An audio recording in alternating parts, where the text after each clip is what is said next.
Welcome to The Exchange. I'm Dan Riley. The Exchange is a streaming internet talk show and podcast of interviews with noteworthy people about their lives, ideas, and current events. This week I sit down with Jamie DeWolf, the great-grandson of Scientology founder L. Ron Hubbard. During our conversation, Jamie discusses the life of L. Ron Hubbard, the recent book and documentary about Scientology, Going Clear, and his own criticisms of the history, practices, and beliefs of Scientology.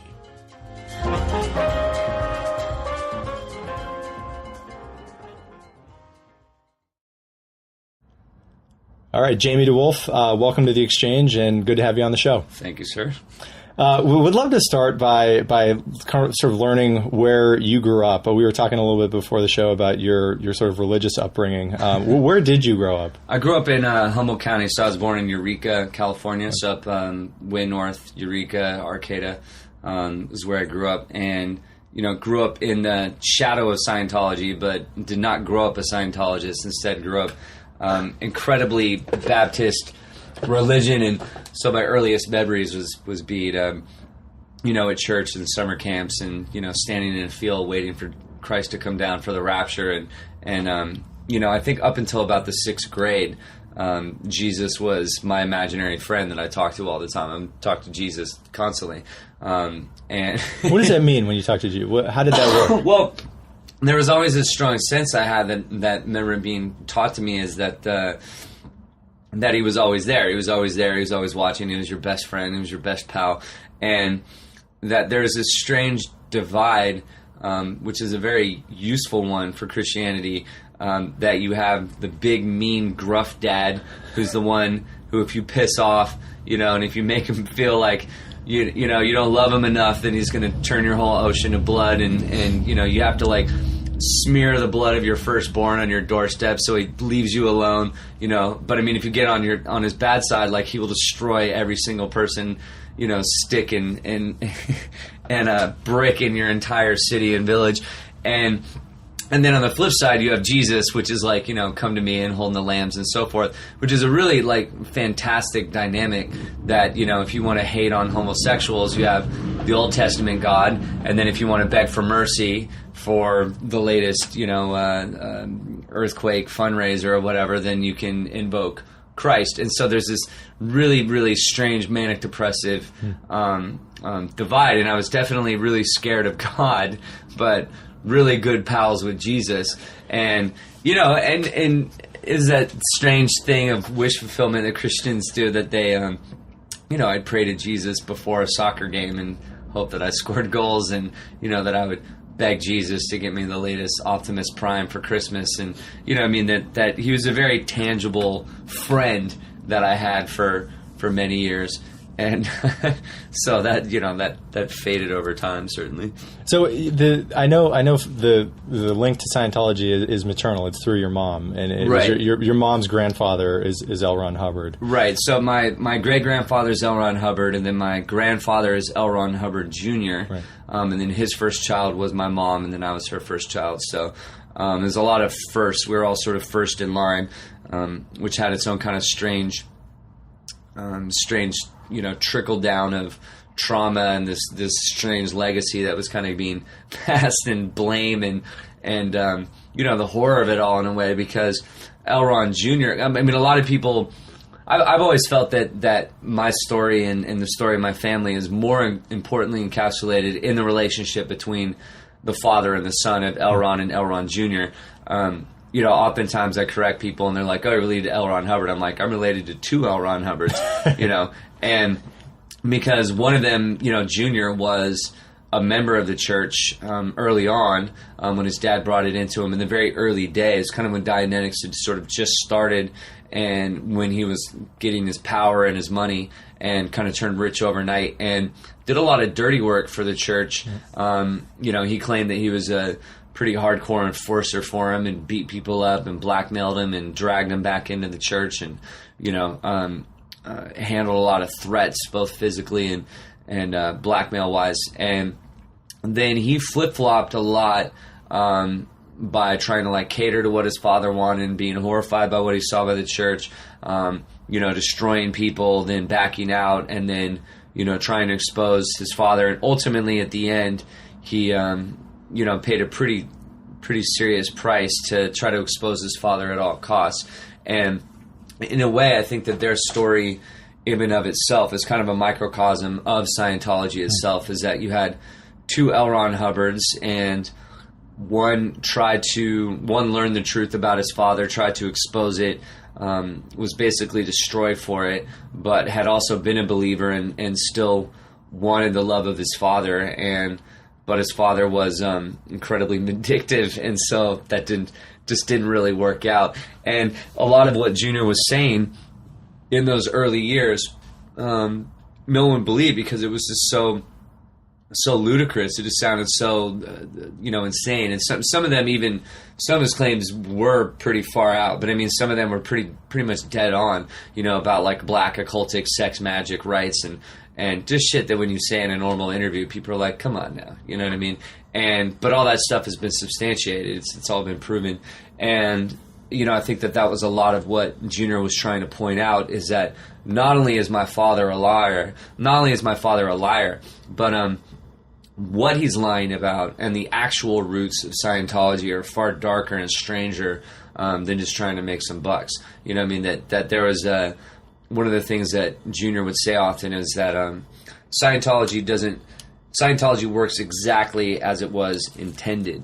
That there's this sense that some Scientologists have that, like, L. Ron went off the deep end and it got more and more malicious. And Junior's point was that it was always a systematic, program of to completely control people's minds, and it's very efficient in that way, and it's very cleverly designed. Trying to explain it to people as to why it would work on most people is, I think you have to frame it in a way that makes sense. If I say that basically these are sessions of electrified hypnosis that I then own your secrets, and you're encouraged to have trance-like states in which you're able to fictionalize past life experiences, and only if you do are you able to continuously move forward on this sort of video game leveling of spiritual powers. I guess is the easiest way I can come up to say it. Another way of saying is that it's a pyramid scam to sell secrets. That's also my quick shorthand for it. But there's a strong sense of like a video game of progressing forward, of trying to move up these different OT levels and trying to unlock different doors and different powers, and you need so much experience points, and really you need hundreds of thousands of hours doing this stuff, and hundreds of thousands of dollars to keep moving forward up their bridge to spiritual freedom. So what do we know about L. Ron Hubbard in terms of what would make a man want to do something like he did, especially with the darker elements in him? What do we know about his biography that would indicate that this is someone capable of being interested in doing something like that? I mean, the guy was like a junkie for lies. I think very early on is that this guy just could not stop lying. It must have been a high for him. It was some kind of narcotic, because very early on there was always this sense of manipulating people with these kind of strange past exploits. His earliest wives, he lied to them. Even science fiction authors, someone famously quoted, I forget who it was, it might have been Robert Heinlein or something. They said that when they would have dinner with all these science fiction authors in New York, which he was, and he was right. in the early, in the 40s and 30s, 40s and such, that when he was writing all these kind of pulp mag science fiction stories, is that everybody was a storyteller, and that they would sit around and have these grand feasts, and they'd all be dining and shooting the shit and telling tales. And I said the difference is that everybody was a bullshitter, and everybody would tell these stories, these like fantastical tales. Military exploits and, secret spy tales and whatever. And they said that the only difference about L. Ron was that he was the only one that would try to convince you that they were all true, and that he had kind of always been a hustler in a way, and had always had this really strange addiction to making himself more than what he was. And even in his military record, they even show some of that. This is before he was basically, discharge, when he was like, dropping mines on just like some random foreign object in the ocean. I mean, that he was kind of always just like that guy that was always boasting about himself and had this like kind of endless list of exploits. And that's obviously a great, makeup for a cult leader. And also, I mean, I think in a way, because that's something I've tried to understand about him quite a bit, is that I think this is a guy that started as a storyteller, was an incredibly prolific storyteller, could bang out, whole novels in hours, you know what I mean? And knowing that guy could type his ass off. I mean, it's like he would overwhelm you and basically drown you with the amount of words that he could pump out. But what I think is really fascinating, something that I've always been compelled with, is trying to understand his actual psychological makeup. Right. Because that for me has always been sort of a journey into trying to understand who he truly was. Because I think that when you say someone's a cult leader, that people, in a way, they kind of stop thinking about the actual psychological mechanics that are going to lead to that. Some people, I mean, the amount of different psychological labels I've heard thrown on him are pretty endless. People are like, oh, maybe he's manic depressive, maybe he's schizophrenic, because he had all these talks of aliens and dissociation and his paranoia.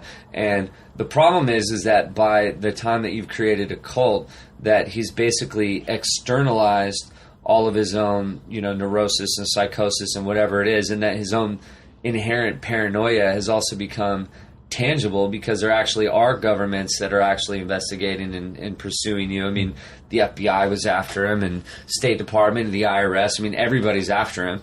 And, and a whole slew of them went to jail. And so, I mean, he was literally on the run. And so, I mean, it's like, at what point does your paranoia end?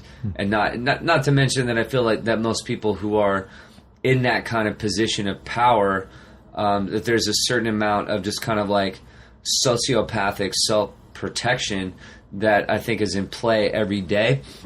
And so that to me is always been trying to understand who he truly was, because I'm actually related to the fucking guy, and I'd like to know what the fuck was actually wrong with him, because I think that most people can agree there's something wrong with the guy. But I mean, it's just like, what is wrong with him? You know what I mean? I've heard multiple people say that he was a paranoid schizophrenic, but I find even that kind of a stretch for me, because it's hard to understand someone who is a paranoid schizophrenic wielding as much control and power and the kind of like micromanaged psychotic efficiency which he had on Scientology. I mean, this is a guy who's writing every day, pumping out commands every day all over the world.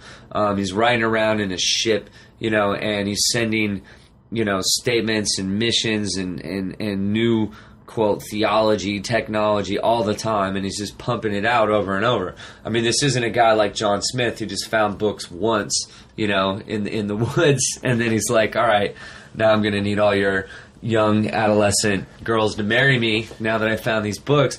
But this guy was constantly creating and adding to it and making it more and more complex. And in a way, that was also how he saved his ass, because, he's guaranteeing you all these powers, and he's guaranteeing you all this control and mastery over your own psyche in this lifetime versus, something like Christianity. You don't have to guarantee me shit until after I'm dead, which is a really, really beneficial business deal for anybody who's trying to get you to buy something in this life. It's like, well, give me your money now, and the day you die, I'm going to give you a refund. We're all good. So that's a very, very brilliant business plan, I would argue. And I mean, to me, that's always been a fascinating thing to try to understand, is that kind of difference between, like, a showman and a sociopath, the difference between a leader and like a thug, you know what I mean? And just anything. I mean, as someone who runs shows and runs, and directs films and as often as kind of found myself accidentally in a position of like, arguably like control or whatnot, I'm very uncomfortable with it. like I don't get any joy in bossing people around or anything. Like, I actually kind of loathe it. The people I want to work with are people that are like show up and kind of generally know what to do and handle their biz, versus that this is someone who just, you know, I try to describe him as like someone who has kind of a carnivorous ego, because he made the money. You know what I mean? He had the money. He could have just left with the money, but there was something that was so important to him to constantly be fabricating his own past. And I think what's interesting about him is that if you look in his biography, nearly everything that he failed at in life, he respun into a heroic exploit of, you know what I mean? If he was, he was not a military hero. And then in the Scientology story, it's that he was machine gunned in the back and was one of the first, you know, casualties of World War II, and was blinded in a firefight, and, you know, restored himself to sight with the powers of his, you know, Dianetics and you know, and what he had learned, you know, in a class that was a nuclear physics class, which he flunked out of. You know, he got an F on the school transcript. That's proven. But in his biography, it's like, you know, they had literal paintings of him like showing people how nuclear physics is done, and a bunch of scientists standing around him in lab coats being like, my God, L. Ron, show me how to do that. And, you know, so I mean, there's just something about him that was just like, some of it is understandable. You know, it's just like, who wouldn't want, you know, if you have all this money and power, you're just able to go back and rewrite your entire life and be like, oh, high school, and be like, oh yes, I was prom king. I dated the hottest girl in school. I was always successful. I've always been successful. And in a way, though, too, is that those lies about him, though, were so instrumental to Scientology itself, because it's all of these stories combine into creating a portrait of someone who is one of the most well-read, well-traveled, such a diverse realm of experience. I mean, literally, if you go to the L. Ron Hubbard Life exhibit, it's like you can see there's paintings of him, you know, at the feet of Native Americans, becoming a blood brother to a tribe, walking with like a fucking staff through Himalayan mountains, studying at the feet of Far East mystics, piloting a submarine, screenwriter, nuclear physicist, on and on and on, right? And so I mean, if you believe that, if you're actually able to be put into a state, or you're, you know, just this biography is beaten into your head enough that you believe it, well, I mean, of course, like, this man is what a fascinating, compelling, charismatic, genius man, Renaissance man of the ages. Of course, maybe this guy has some really interesting, you know, insights into humanity, the mind, and human nature. But if you realize that, okay, wait a minute, that everything that this man has said about his past is, at the very least, a wild exaggeration, and much of it is just an outright lie, then everything collapses, because then you're like, well, where are these case studies? Where is this study? Where does this technology, his so-called technology, come from? And then that's when you start to realize the obvious truth that this is a sci-fi writer, is a storyteller by nature, basically just selling you another story and selling you a religion with it. And so, to me, as a performer and a writer and a showman and all of that shit, that to me, that's really fascinating, and something I always try to unmask, because I feel when you're a performer, you're always lying. You know what I mean? But it's you don't. You know, you definitely have days that you really don't want to fucking be there in front of the audience. Or, you know, if you're an actor, you're basically a professional liar. If you're a filmmaker, you're forcing, you know, a lot of artifice and to create a vision of something. And you know, a lot of that would seem obvious to people. But I mean, to me, it's really fascinating, because being a host of shows and so on, it's like, you know, I manipulate people all the time. But, you know, I want them to stay at the show longer. I want them to make more noise. I want them to go crazy. I want them to engage in some sort of uninhibited contest. Whatever. And it's like I'm using the microphone as basically a weapon. And so when we did this Holy Shit show recently, which is a whole basically it was like a whole vaudevillian cult game show that I did, where one side of the audience is versus the other half of it. Is that there's several moments in it that I'm absolutely manipulating them, and have all these ulterior motives, and it's fun because in a way I'm like exposing it to these people that anybody's can be manipulated. I mean, we're all manipulated in day in and day out, and the difference is that I'm just doing it for the price of admission, and generally for entertainment. And he in the end is just like, no, I'm fucking I think the difference is that because of being related to who I am and everything, is that I definitely am always looking for what's behind the mask of anything. I see a headline on any kind of news, anything, and I'm just like, I don't know. You know what I mean? Like, we killed Bin Laden. Did we?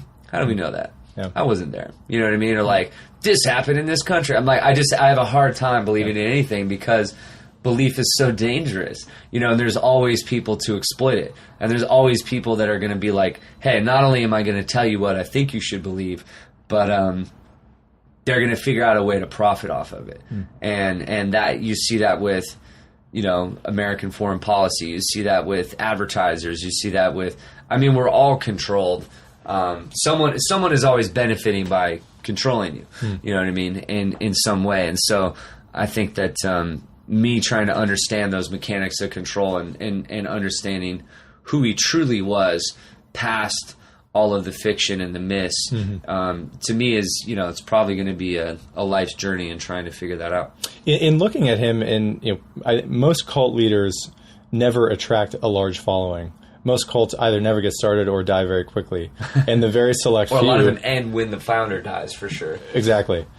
His... for some reason, was able to live on till today, where, Scientology, for maybe its membership not being overwhelming globally, people know what it is. It's on the tip of a lot of people's tongues.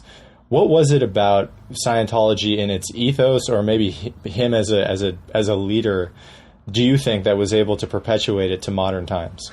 Well, I think a lot of it is that he was really smart about nailing the zeitgeist. That when Dianetics came out in the 50s... Their holy book, right? Dianetics is their... Yeah, I think what do they call it? They call it Book 1 or something. Yeah. And then, it's like, and we began, Dianetics started it all. And Dianetics is basically a hodgepodge. It's just it's a pretty kind of sloppy mixtape. I admit, I tried to read through it, and I was like, this just sounds like the worst... this sounds like a college essay written by someone who's been snorting Adderall all night that is just throwing together bits of Buddhism, taking Freudian psychology, renaming everything, engrams and the active and reactive mind. It's also known as conscious, subconscious and your id and your super. He's just reframing and renaming everything, and then adding this device to it. This e-meter, right, which is a very mysterious thing, and in a way, the e-meter becomes psychosomatic. He was also hiding his whole roots as a hypnotist, which I think is really dangerous. There's a very dangerous truth about him that I think even a lot of people are not that aware of. If I told you that, a hypnotist wants to sell you a new religion, I think most people would be alarmed because they'd understand that he's good at putting you in a susceptible state. And so he kind of combined all of these things in Dianetics, and it, overnight it just became this fad. It was one of the new pop culture books. In a way, you could argue something like The Secret, you know what I mean? And, The Secret, for instance, is... It sells itself to people like these are what ancient texts were referring to. And actually, some of that is true. There are different, cults and religious systems that just literally believed in will, and the power of will and so forth. And it's repackaged, resold. And so that's a lot of what he did was, and having these kind of like science, meeting religion aspect of like, instead of, just old school prayer, we have this e-meter. We're incorporating this kind of psychological dynamic of, instead of a therapy session, you have an auditing session with an auditor, and you're going to be confessing, and you're going to be giving away your secrets, and you're going to be kind of regressing into a past state. and he got rich very quickly. From book sales or from book sales? Well, from book sales and doing auditing. Lectures. He would charge for the auditing, for doing auditing. Yeah. Tons of money, lectures, tours, travels. And then he blew a lot of it. And that's what a lot of people also don't know is that within, I think it was even like 2 years, he was damn near almost completely bankrupt. Like he made a lot of really terrible decisions financially and was just like gobbling up all the money. So there wasn't even a sustainable like business model because he was just like, it was a kind of a quick money grab. What did he spend his money on? Does anyone know? You know, that's just always been interesting about how he spent his money is in his later days, he got a little more ostentatious. You know, I mean, he'd have his full, like, Commodore, you know, pseudo-Navy outfits, which are very sporty. But, I mean, like, you know, as far as I understand, it wasn't particularly, like, showy with money. Mm-hmm. You know, was it like he... and that's what I think is unique about him is there was this strong sense of taking this money and reinvesting it in his own self-importance, really. It's like creating these shrines and these temples basically to himself. And I think how it's carried over and why it continues is really not the theology. I think really it's about the infrastructure that they created and the money and the hustle of it. It's all of their real estate assets, which are disgusting. I mean, it's like I heard someone say that they own almost more real estate in Los Angeles than any movie studio. I mean, they have a staggering amount of money and assets. And that's why Going Clear, what I think is so audacious about that film, and I'm really grateful for, is that it's not just a portrayal of like, oh, Scientology's crazy. Oh, Tom Cruise believes in weird shit. That's not its overall point. The overall point, which we've been yelling and yammering at people for years, and thankfully it's now being heard, it feels like, is that it's not just that they believe in weird shit, is that they're outright fucking dangerous, and they have been for a long time. The way that they attack their ex-members, critics, dissenters, is unheralded. I mean, if you look at the story of Paulette Cooper and what they've done to her and trying to frame people for bomb threats. I mean, it's just like, it's like completely almost like the CIA running rogue type operations. So who is she and what did they do to her? Paulette Cooper was the first journalist to write a book about, one of them, to write a book about Scientology called The Scandal of Scientology. And they unloaded every nasty, dirty trick they possibly could to her, from telling everyone in her neighborhood that she had been released for a sexual molestation conviction, trying to get her fired, taking her own stationery that had her fingerprints on it, typing bomb threats to themselves, sending the bomb threats and having the FBI charge and indict her for making terrorist bomb threats against their own churches. Their whole plan was to make her kill herself or be institutionalized so that no one would ever read her books. And all of this is fully documented, and the FBI raided Scientology on some other shit and then found all of this laid out in operation, itemized detail. I just met with her recently. I just met her in person at the Holy Shit Show, and she's a badass. But there's a whole book that Tony Ortega just came out about it. He's an also awesome, badass journalist called The Unbreakable Miss Lovely that goes all against Scientology's war against her. But I mean, that's the thing, is that there's a reason why the media has been so terrified to talk about him, is because they're dangerous. Like it's not. I tried to explain it to someone before. I've been an atheist for, over a decade now. I don't have Christians following me and going through my trash. I don't have to, check my fucking brakes every morning to make sure that Christians cut it because I don't want to believe in God. They just operate on a much different level. And that's because that is part of the apparatus that L. Ron set into it. It's part of its DNA. If you're a full-blown true believer in Scientology, that's what the fuck you do. It's one of its, religious statements is always attack, never defend. I mean, they just crush opposition. And in a way, as Jerry Armstrong, who's a really, really fascinating guy, definitely I would talk to him. I won't even go into his story because it's so incredible, and you should just look it up. Jerry Armstrong was with a G. But he said to me once is that he's making a school for sociopaths, school for psychopaths, that he basically views that Scientology is basically training people to lose all their empathy. And in a way, you can actually see all that. I mean, it's just like the way that any kind of fanatics can kill you in the name of their God, and you know, it doesn't feel like murder to them anymore. It's justified because it's for the greater good, you know. And so a lot of what Scientology has engineered is that even though L. Ron died, David Miscavige took over, and through a combination of, you know, just outright force, power, kind of bullying, brutality, and being really, really clever about financial assets, and hiding all of their money in different shell corporations and everything else, and protecting them from the IRS, and just smashing on the IRS, that's one of the reasons why we still see them today. And I mean, like, yeah, I mean, they have enough money, they can buy a Super Bowl commercial, no problem. You know, the problem is, though, is that they're locked into this very dangerous end game where they have no new scripture to add to it, right? Because what I was saying before about Christianity trying to guarantee you something only on, you know, the point of death, right? Very convenient. Scientology is not, because, I mean, you have these levels, and you have your top levels of OT8, is as high up as it goes. And so you have people, you know, fighting and striving in pain and you know, subjecting themselves to God knows how many thousands of hours to try to get to that level.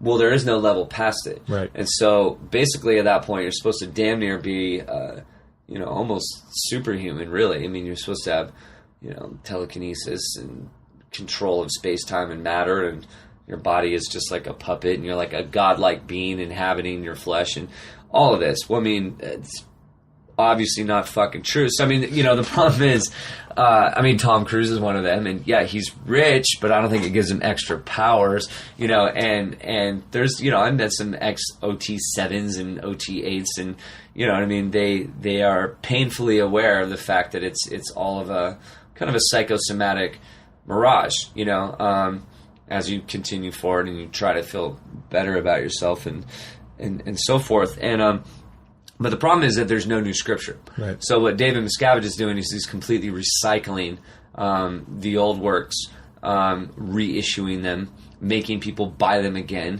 which is causing a lot of dissension, causing people to leave. And it's become really difficult for them to recruit people, because how am I going to sell you a secret behind door number 2, right, if you can just get on your fucking phone and just be like, what is behind OT3, and you are able to read it right away. And that's why they've been so dangerous, especially in the early days of the internet, and why they were just white-knuckled terrified at this stuff getting out of the internet. We're trying to just stop it at all costs, because that's really where all their power lies. Right. Anything else is it's hard to get new people in on it, and so they're trying to make inroads into new communities. They have like kind of a new sort of secret partnership with the Nation of Islam that they're working on, and trying to get inroads into that community, and there's a lot of evidence for that, which is really batshit terrifying, insane, you know. And so you know, to see Farrakhan hold up a copy of Dianetics and be like, you know, the true truth is in here.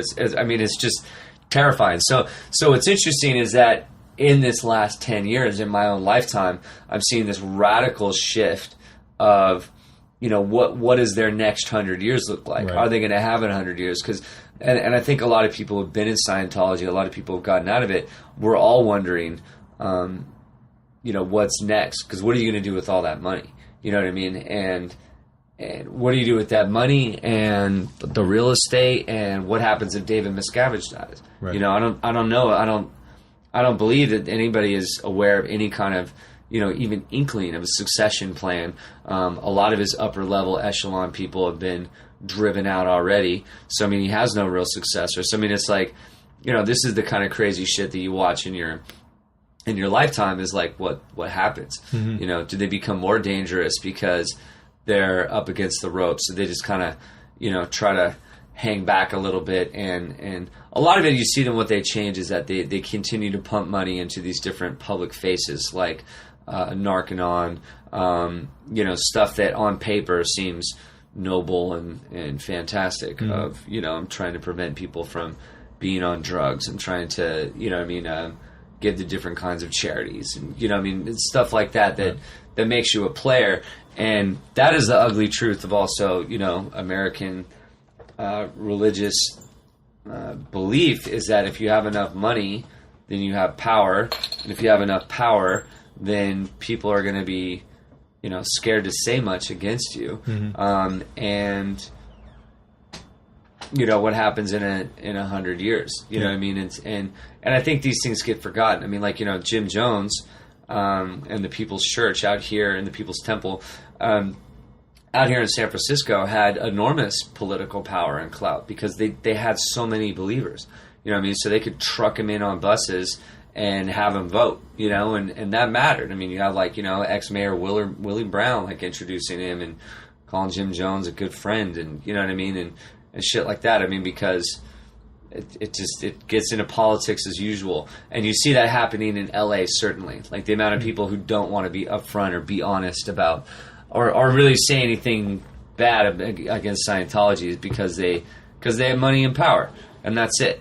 You know what I mean? And God bless the, you know, Going Clear and HBO and everybody being like, you know, just throwing a huge middle finger in the face and being like, all right, probably not going to make any friends over this, but fuck it, it's the truth, you know? Do you think some sort of tide has been turned that, like you said, I mean, 10 years ago, 15 years ago, there was no internet. They were definitely terrified of the information that people would learn. Right.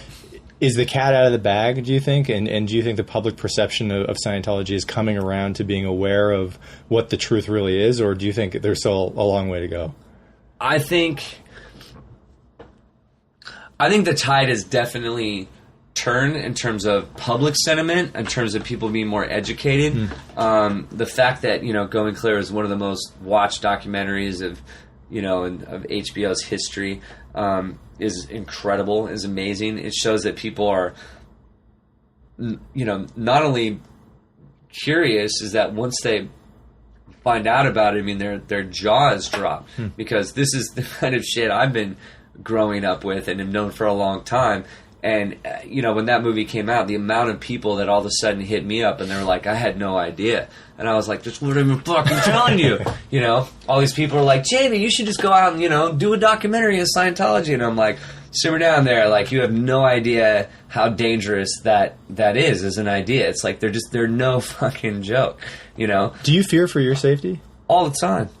All the time. I mean, I've learned. I mean, I live in Oakland, so fear's a healthy thing to have, anyways. But I mean, I'm not an idiot, you know. I also choose not to live my life in a state of paranoia. I don't want to be my grandfather. I don't want to be L. Ron himself. You know, just because you're paranoid, don't mean that they're not after you. But I mean, am I sure they know where I live? And I'm sure they have a dossier on me, and I'm sure that, you know, I mean, that's just how they operate, you know, and. You know, I've been followed by him, and, you know, I've had the private investigator gardening van, you know, follow me for city blocks and all kinds of nasty shit. The difference is now is, I think what people are realizing is that so many people are taking shots at them. Right. They have so many fires to put out. Their membership is dwindling. In a way, they're kind of on the retreat, and hopefully, and I'm praying to the gods I don't really believe in. I'll pray to Zeus. Is that I'm the least of their problems, right? Because what I am is I'm walking evidence of who Elron really was, and his son that they want to bury, and write that whole aspect of biography out. But what they're really scared about is the people who have just left the church, because those are the people who know the active crimes that are happening, what's being done in Scientology's name, the nitty-gritty dirt. That's what David Miscavige is worried about. I mean, he's putting surveillance on his own fucking dad for like 5 years.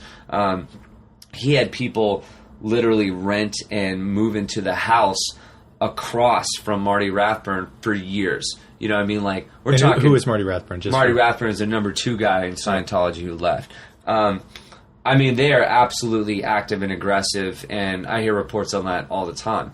So, I mean, it's not that they're not It's not that they're not still at war. It's just that their battlefront has changed, and they have a lot less members, and they definitely feel under attack. So I mean, I think that this is a turning point. The problem is the public is fickle. You know what I mean? That it hits Facebook, lots of chatter, lots of this, that, and then next week it's the latest cop shooting, the latest injustice, the latest fucking awful thing that happens in the world. And so what makes it change? I mean, what is really going to be the death blow for him is if the United States revokes their tax exempt status. Mm-hmm. That would be enormous.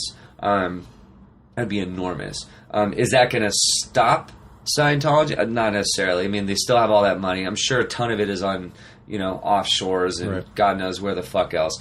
But I mean, that's huge. And what's happening now also is that kind of similar to like, Martin Luther and like the Protestant Reformation or something, is that like people are leaving now who are blaming David Miscavige on their way out. They're like, David Miscavige is ruining Scientology. That L. Ron Hubbard brought us this beautiful gift and this technology, and David Miscavige is so abusive, he's ruining it, right? In a way, it's like, Protestants are like, fuck the Pope, but I still believe in God. Mm-hmm. So there's a lot of people coming out that are still, they call themselves independent Scientologists, and some of them, they get out far enough into the world, and then it all starts to dismantle for them, and then they talk to other people and realize that David Miscavige is basically just executing the same game plan as L. Ron. He may be the quarterback right now, but he didn't invent the sport. Was he handpicked by L. Ron to be the successor? He started as a messenger, so he started as one of L. Ron's just basically straight up underlings by definition, and became one of his most prized messengers. Was one of the only guys to communicate with him when L. Ron was in hiding, and by kind of controlling that flow of information of L. Ron tells you something and then you communicate it to the other powers that be, I think he saw an opportunity to, seize and maximize that power.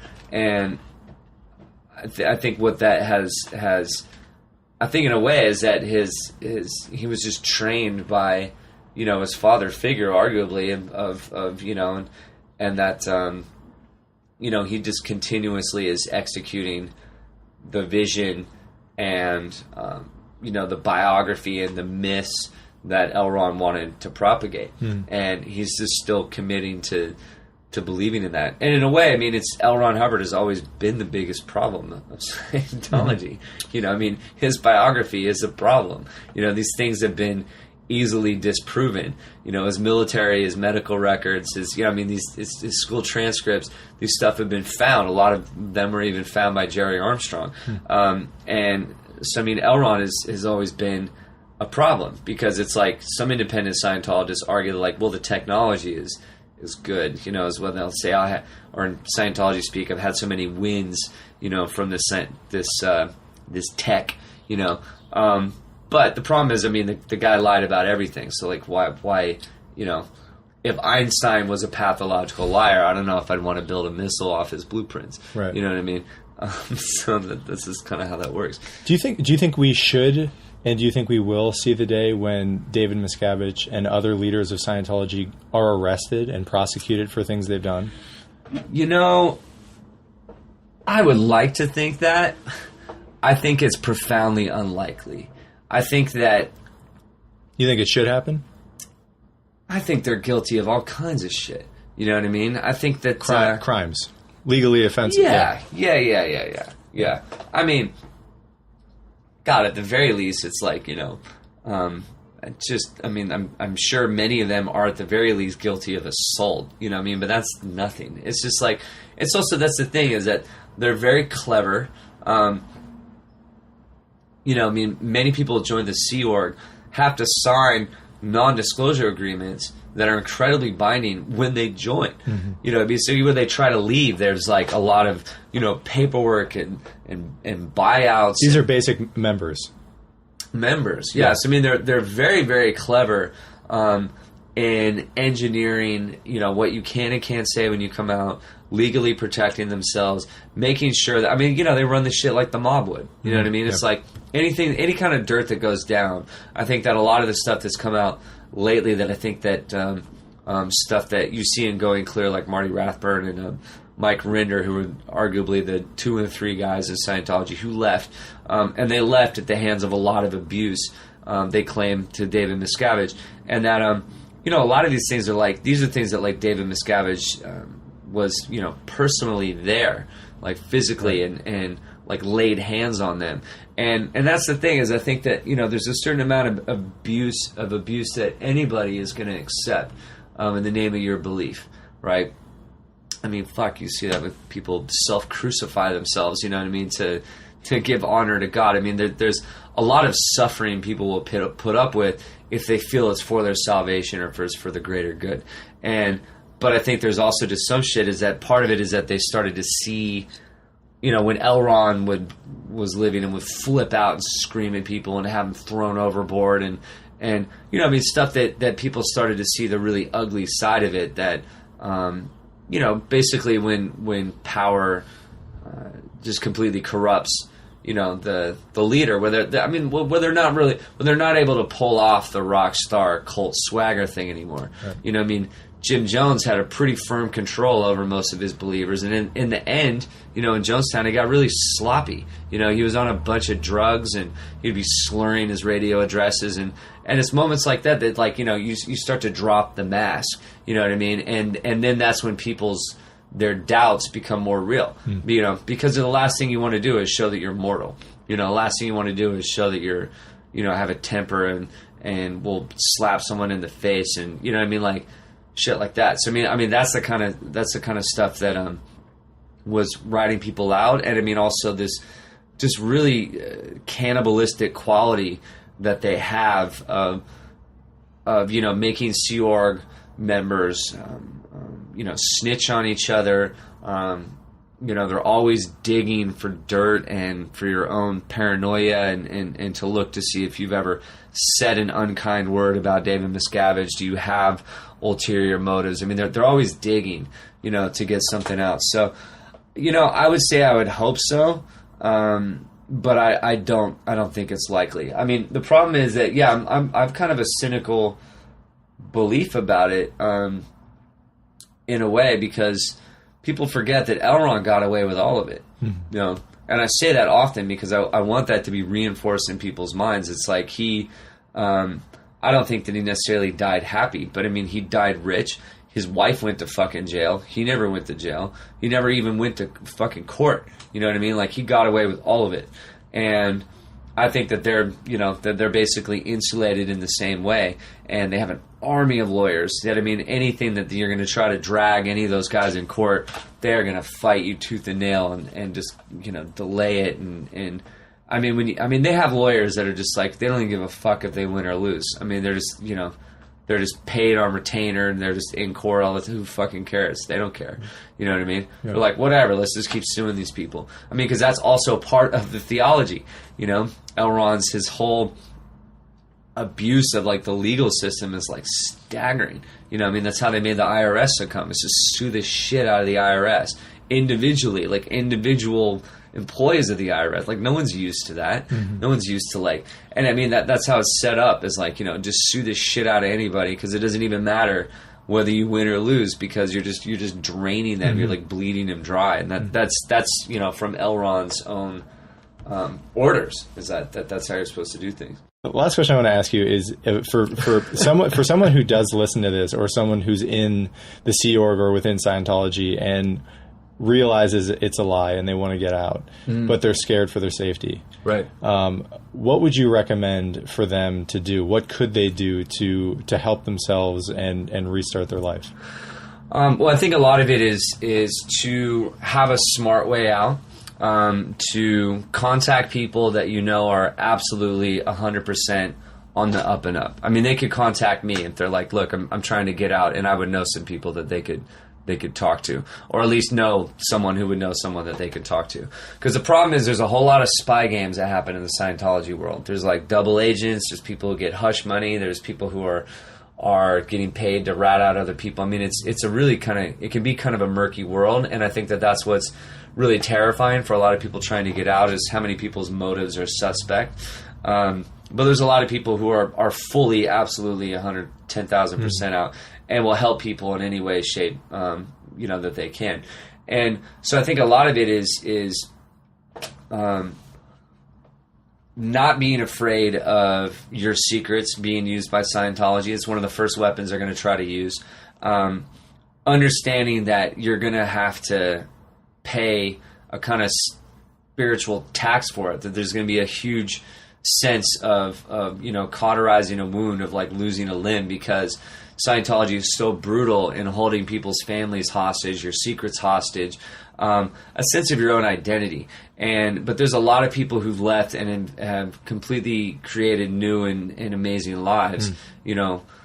People who never, even went to school. You know what I mean? That this is all they knew. But there's a whole nother world out of there, and there's a huge community that is growing every day, and is massive all over the world, of people trying to help each other out, and in the varying steps that it's going to take for them. Because in some ways you're going to learn to see the world in new eyes. You're going to start to look past the programming that they, suggested towards you. And there's also kind of the loosening yourself from the addiction to the e-meter, to the hierarchy, the structure, the sense of purpose that Scientology is always forcing into you. And so a lot of it is to really not be as afraid as they want you to be. If they have some of your dirty sex secrets, fuck it, own them. Own them, and because once you own them and you admit to them, they don't have any more power over you. That if your family is going to stay in Scientology, then unfortunately they're going to drop you, and they may see the light someday, and it's going to be incredibly painful. It's going to be horrific. But is understanding that and the way that Scientology operates in that way is just another reason why you need to get further away from them. And the more days that you're able to spend free, the saner and healthier that you're going to be, and that you're going to be able to survive. So I think it's for anybody leaving any kind of a cult, there's a sense of loss, and there's a sense of kind of flailing in a way, because you come to the quote real world where everybody, we all have to figure out what our answers are. But if you're able to accept that maybe L. Ron Hubbard, this pathologically lying ginger sci-fi writer, maybe wasn't the guy that had every single answer, well, then you're left with kind of a hard question of like, well, who does? But I've always been comfortable, or I've grown comfortable, or been forced to become comfortable with ambiguity, after leaving Christianity, because I felt that was something I almost had to deprogram myself from. And looking around and realizing that I lived in an entire culture dominated by it. It's on every dollar bill. It's invoked every time you sneeze. It's invoked in all of our obscenities and holy shit and motherfucker and god damn it, and it's just infused through all of American history. And when you try to start to view things in a or attempt to do it in an objective way, there's kind of a sense of growing horror that you have, because you realize, well, what is true? If this isn't true, if the Bible is really just a mixtape that's been thrown together, by all different kinds of cultures and various people in power as an instrument of control over women and the subjugation of your subjects. And, Christianity of itself has been so modified and changed over time, as to what books went in the Bible and how they were changed and which translations is what, and, on and on, is that, now I had to, kind of as a kid come to that point of horror where I'm just like, well, who has the answer? And I was like, maybe no one does. Or maybe you can just pick one, because clearly most people are just born into the answer that's handed to them, and then they believe that that's the only one that that there must be, because it's the only one that they know. You know, I mean, they're if you're born in North America and you're generally Caucasian, you're most likely going to be born to be Christian. If you're born in Iraq, you know what I mean, you're more likely, you're probably very very little possibility of being born Christian. You know, I mean, these are things that are just, it's where does your element of choice come into it? Right. You know, and a lot of people, they kind of internalize these belief systems that are forced on you and handed to you and told that this is just what we believe, this is tradition, your grandma believes it, so don't you dare not believe. You know what I mean? Like, it takes a lot of strength to divorce yourself from one ongoing narrative and one ongoing continuum. And I think that people who are atheists or whatever, I mean, you have to kind of watch in horror as the forces and armies of Christianity, you know, rally forces against the, you know, armies of Muslim theology and this kind of like end game of this like black and white chess match, which is, you know, I mean, they're all driving towards the same apocalypse that's in their books. It doesn't have to be that way, but I mean, it's kind of difficult for me in 2015 or whenever this podcast is going to air to kind of watch this inevitable end game that is continuously marched and pushed forward and not have a kind of a sense of just like utter kind of like a numbing, you know, quality of just like, yeah, people are going to believe what they're going to believe, and how many more people are going to die in the name of what God, and you know, things just keep marching forward. And I think it's interesting to watch, you know, a cult that was basically invented, you know, by my bloodline in most people's lifetime, and you're watching its rise to power, and then now it's starting to crumble, and them trying to reconsolidate and reform themselves, you know. And that's the thing, is that people should think about the earlier roots of their religions, you know, and how these things become institutions. Because absolutely that's what Scientology would like to be. I mean, they absolutely would like to be out of the cult book, you know, and up to one of those religions that you're just forced to respect, because you're forced to respect people's religious beliefs, and we better be careful about, you know, everybody what they believe, you know, and it doesn't matter if you think it's totally fucking insane, you know, it doesn't matter what kind of atrocities have been done in the name of it. Let's just look past those and, you know, keep going and excuse this kind of behavior, because we just view that religious belief is sacred and you shouldn't insult it. But I choose not to believe that. I'm like, I don't think there's anything wrong in questioning these huge institutions of power, you know, and why are they able to control people's bodies and, you know, kill people in their name and you know, engineer horrific events over and over and over on a daily basis.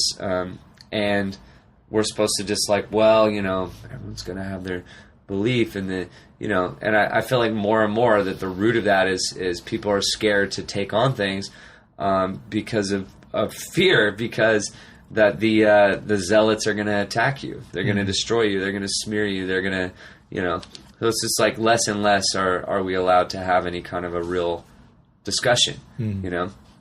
This is not allowed to happen, and so I mean we'll see what the future holds for all of it, but it's hard for me to view it in entirely positive and like that there's a happy ending to the end of all of it.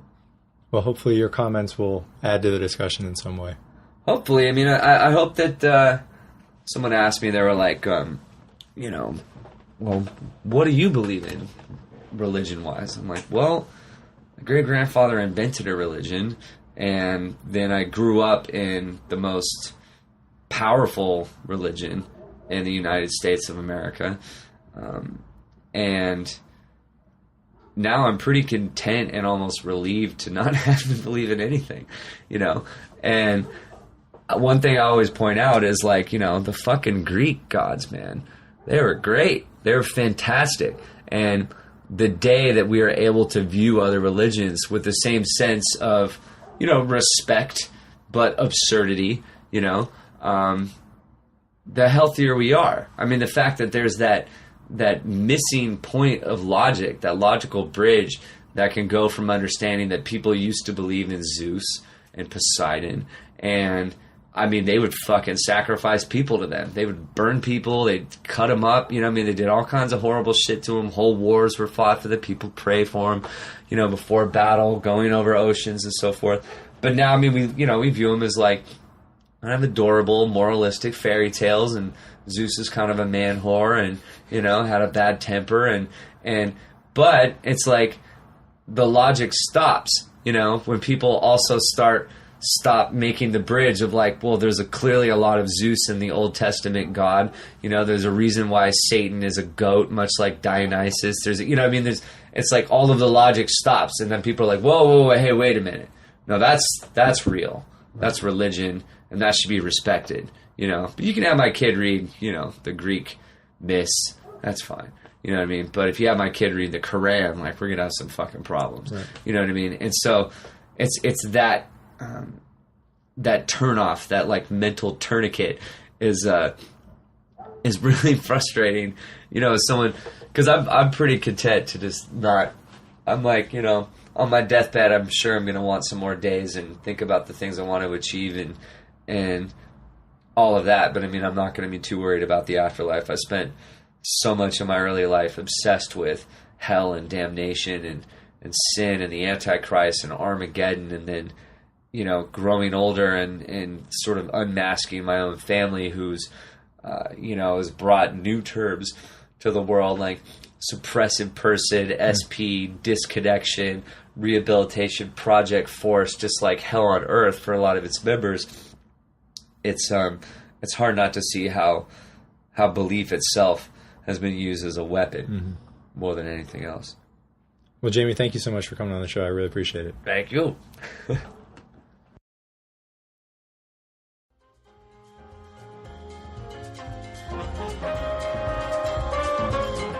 Thanks for listening. If you're interested in learning more about The Exchange, want to listen to episodes online, or would like to reach out to the show, feel free to visit the show's website at theexchangeshow.com.